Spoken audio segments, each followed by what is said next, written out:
Senhoras, senhores, eu sei que virou quase um desafio nacional falar meu nome, por isso que eu falo há muito tempo, Abrão, tá? Muito mais fácil. Ninguém aqui é culpado pelo nome que os meus pais resolveram me dar. Eu recebi o convite e fiz questão de estar aqui. É muito importante estar aqui pela mensagem. A minha presença, não do Abraão, mas do ministro da Educação do governo, eleito democraticamente pela maioria dos brasileiros, de Jair Bolsonaro, tem que ser uma mensagem inequívoca para os senhores e senhoras. As universidades no Brasil, o crescimento que a gente teve na educação superior, aconteceu, sim, fruto do segmento privado. 80% hoje dos alunos estão em instituições privadas. Existe espaço para as federais, existe espaço para as estaduais, mas, olhando a perspectiva do Brasil e o crescimento que vai acontecer, é muito claro que não há condição, no atual estado de contas do setor público, do Estado, isso é, a sociedade pagadora de impostos, nós pagando impostos, nutrindo a atual estrutura educacional estatal, atender a demanda que vai acontecer com as mudanças que vão acontecer nesse país. Fazendo uma análise econômica simples, o Brasil hoje está com uma renda per capita de $10.000, saneando, o Brasil migra rapidamente para $20.000. Por que $20.000? Porque o Chile está quase $25.000. Os países da América do Sul estão todos passando o Brasil, fruto das bobagens que foram feitas ao longo de 2 décadas de intervencionismo, economia desenvolvimentista, seja lá o que isso significa, porque, para mim, existe a física, existe a química, existe a economia, existe a matemática, não existe a matemática desenvolvimentista. Então, o que foi aplicado aqui no Brasil gerou pobreza, gerou inflação, gerou desemprego. E, ao passo que nós, seguindo a ciência econômica, seguimos a cartilha dos países que tiveram sucesso, o Brasil vai migrar para o potencial dele, que eu não consigo imaginar ser inferior a um Chile. O que acontece num país que sai de $10.000 de renda per capita para $20.000 de renda per capita? O consumo de arroz não aumenta tanto. O consumo de cerveja não aumenta tanto. Nem o consumo de automóveis vai aumentar tanto como já aumentou. Bens e serviços mais sofisticados, como educação superior, vão crescer muito mais do que os outros setores. Eu não estou falando uma coisa que é um chute aleatório. Existem vários exemplos e uma análise econômica simples é capaz de corroborar isso que eu estou falando.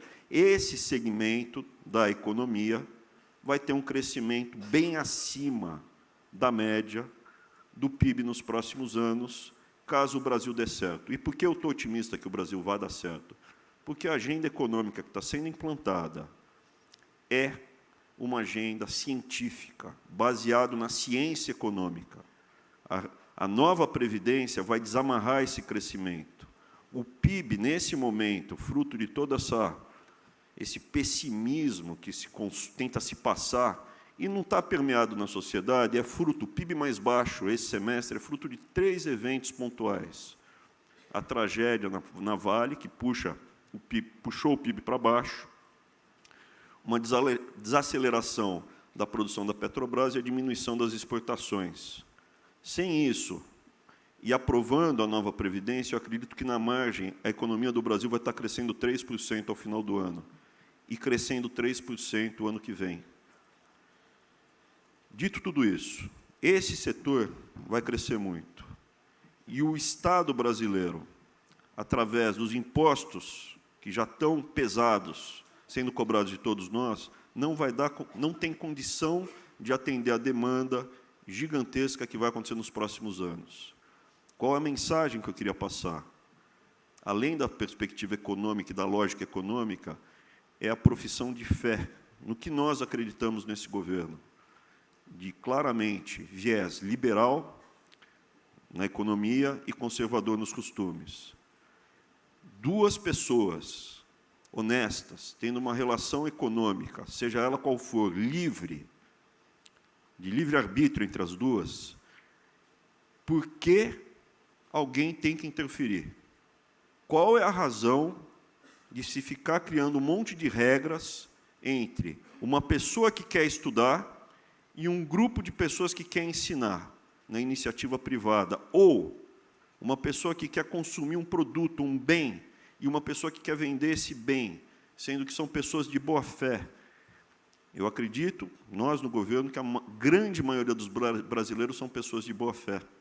E a gente quer dar liberdade para vocês poderem buscar a felicidade, produzindo, educando, ensinando, para as filantrópicas, crescendo, para as que não são filantrópicas, que são empresas que visam lucro, tendo o seu retorno sobre os equities, tendo o seu ROI, sem preconceitos. Nós não temos preconceitos. Nós queremos que a sociedade possa buscar a sua felicidade. E isso só é possível com um setor de ensino superior, fortemente e baseado na iniciativa privada, fortemente livre para se desenvolver, para poder atingir as suas metas. Essa é a mensagem.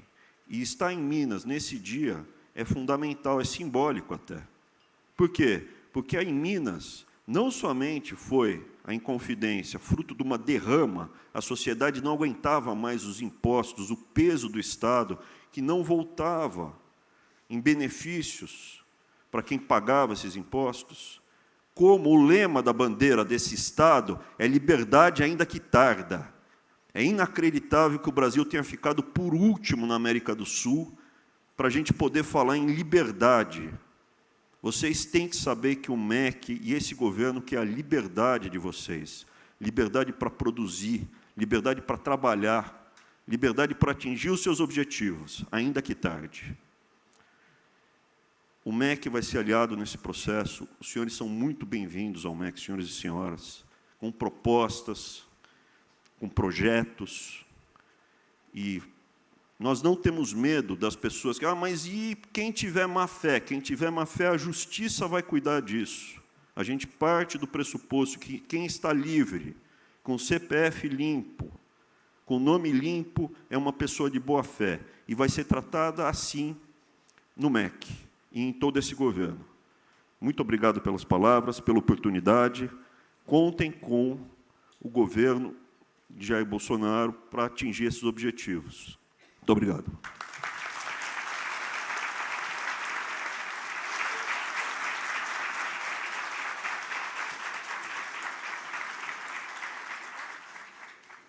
Muito obrigada, senhor ministro.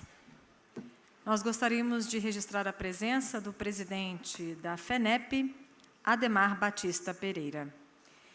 E antes de encerrarmos essa sessão solene de abertura, nós gostaríamos de fazer uma homenagem a um dos patrocinadores do SEBESP, que apostou no evento desde a sua primeira edição e segue em uma parceria de 12 anos. Representando o Fórum e a Linha Direta, nós convidamos o Marcelo Chucre para vir aqui à frente para fazer a entrega de uma placa a Eduardo Pires, Head de Ofertas e Produtos da TOTUS, representando o CEO e fundador da empresa, Laércio Consentino, que infelizmente não pôde estar presente para receber essa homenagem. Em nome de todos os aqui presentes,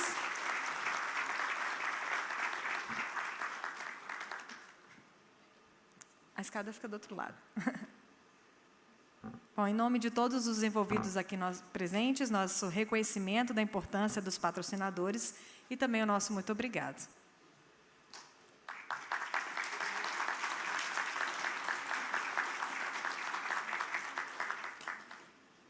Nós agradecemos a todos que compuseram esta mesa de abertura. Recebam, em nome do Fórum, uma lembrança deste 12º SEBESP.